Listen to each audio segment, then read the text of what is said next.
Can you run slow to keep your heart rate low and still outrun your demons at the same time?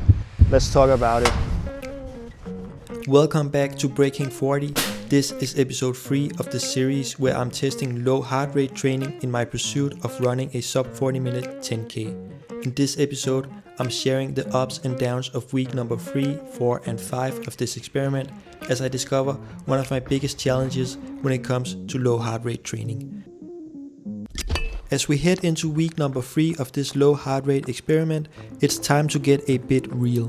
During these slow runs, I find myself looking at my watch more and more often, not to make sure I'm staying in my heart rate range, but to check if I'm done anytime soon. In the last couple of weeks, I have learned that since every run is now an easy run, every run is all of a sudden also a really tough run, at least for me. Here goes another 15 kilometers of mild suffering. As someone who can struggle with an anxious mind, running has been a great way to deal with my racing thoughts. By literally racing against my mind, I can push myself into a place where I can only think about breathing and moving my legs. For me, low heart rate training is anything but that. Now I'm just stuck out here on long, slow runs with my thoughts running rampant and no way to escape them.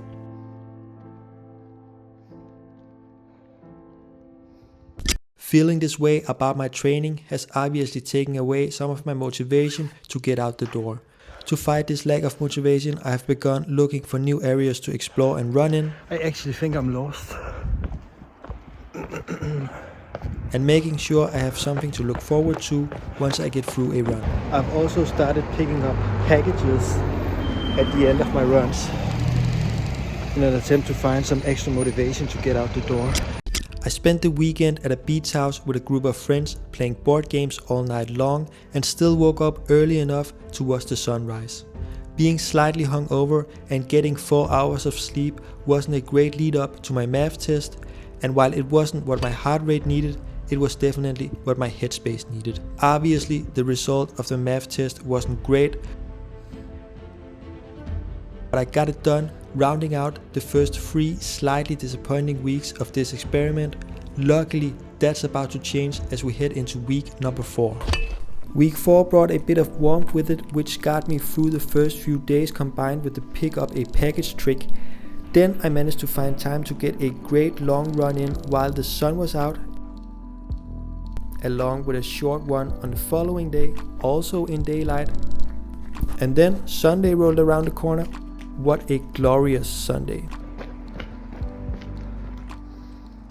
It's a Sunday, which means it's time for my weekly MAF test. My legs are feeling a bit heavy, but other than that, I'm feeling pretty good. Watch says I'm ready. Is this the turning point? 4 weeks into this experiment, are we finally going to see a stop in the decline? Let's find out.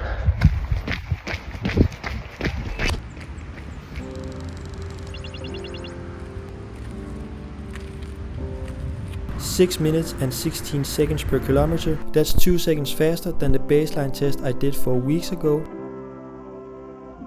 It's not much, but after a month of doubt and regression, I will absolutely take it. Coming into week number 5, I made it my top priority to get most of my runs done during daylight.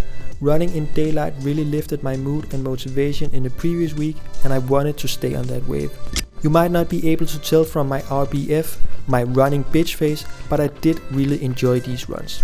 I guess that running when it's light outside is way more gentle on an anxious mind, as you can see much further into the distance, which gives you perspective and more things to look at and get distracted by. That's 17k in the books, which is probably, most definitely, going to be the longest run this week. Let's just cruise from here on. And cruise I did. First through a mellow 10k and then another 11 kilometers on the following day, and then it was once again Sunday and time for the MAF test of week number 5. This is the moment of truth. Was the progress that we saw last week actually sustainable or just a fluke? Am I back to decline, or am I actually improving my aerobic function? Let's find out. Right back to square one. Coming in 5 seconds slower than last week's test was initially a huge blow to my mood, but I decided to shrug it off and blame it on a bit of wind out on the course. So I picked up my post-run pastry to celebrate my biggest win in these past 3 weeks, which has been hitting my goal of increasing my weekly mileage by 5 to 10% each week. I do believe that that's going to be the key to real and sustainable improvement in the long run.